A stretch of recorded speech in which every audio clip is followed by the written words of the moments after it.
Bonjour, vous êtes avec Pierre-Antoine Simard des Formations continues UQAM. Je suis avec vous aujourd'hui pour répondre à la question suivante. Quels sont les meilleurs conseils pour augmenter la productivité de nos équipes de travail et des rencontres d'équipe qu'on a en organisation? Premier conseil, j'y vais avec encourager la confrontation. C'est pas quelque chose qui est naturel dans nos organisations et qui est vraiment facile à faire, mais la confrontation est extrêmement bénéfique et nécessaire. C'est souhaitable pour optimiser nos projets. Maintenant, comment on fait cette confrontation-là? Comment on la rend saine? Et comment on la fait sans que des tensions naissent de ça, que ça devienne conflit? C'est un enjeu, mais il y a une culture de confrontation à aller chercher qui peut être très bénéfique pour l'optimisation de nos pratiques d'équipe. Ensuite, deuxième conseil, je pense que la rétroaction critique est nécessaire. C'est-à-dire, lorsqu'un comportement de quelqu'un de mon équipe me dérange, comment je vais aller passer un message critique? On n'est plus dans la confrontation, vraiment sur la rétroaction critique. Comment je vais procéder pour faire ce type de rétroaction-là?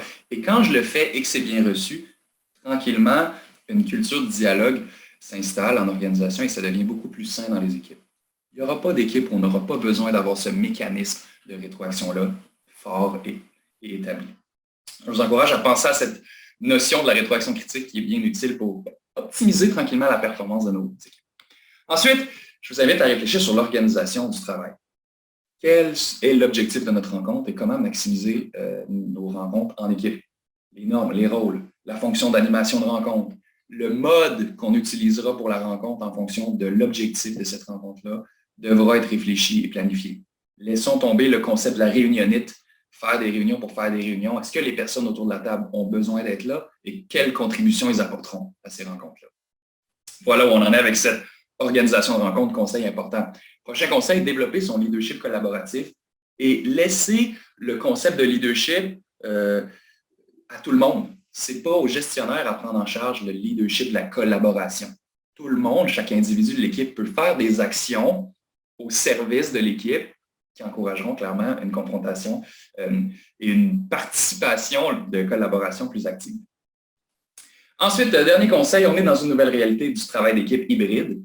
Je vous invite, il y a beaucoup d'équipes qui ont déjà leur politique hybride bien en place. Maintenant, comment on la maximise? Comment on profite du maximum en présence? Comment on profite du maximum en distanciel? Il y a des avantages à fonctionner dans les deux modes. Maintenant, sommes-nous capables de combiner ces deux avantages pour que toute l'équipe se sente bien confortable à travers cette dynamique-là? C'est vraiment une nouvelle dynamique de travail qui s'est installée et que ce soit agréable et performant. Alors voilà mes 5 petits conseils. La confrontation, la rétroaction critique à réfléchir, organiser ses rencontres et ses réunions de façon un peu plus efficace, développer son leadership collaboratif, ça appartient à tout le monde, et la stratégie, notre mode hybride, ce n'est pas juste sur papier qu'on met en place un mode hybride, c'est dans le vécu de nos équipes, puis on a un jeu aussi, on a une amélioration continue à faire autour de ça. Ces thématiques-là, évidemment, sont traitées en formation toute l'année. 2022, 2023. Alors peut-être on s'y retrouve. Il y a peut-être une thématique là-dedans qui vous intéresse plus qu'une autre. Ça me ferait plaisir de vous rencontrer dans ces séances-là. Passez une excellente début d'année. On se voit bientôt.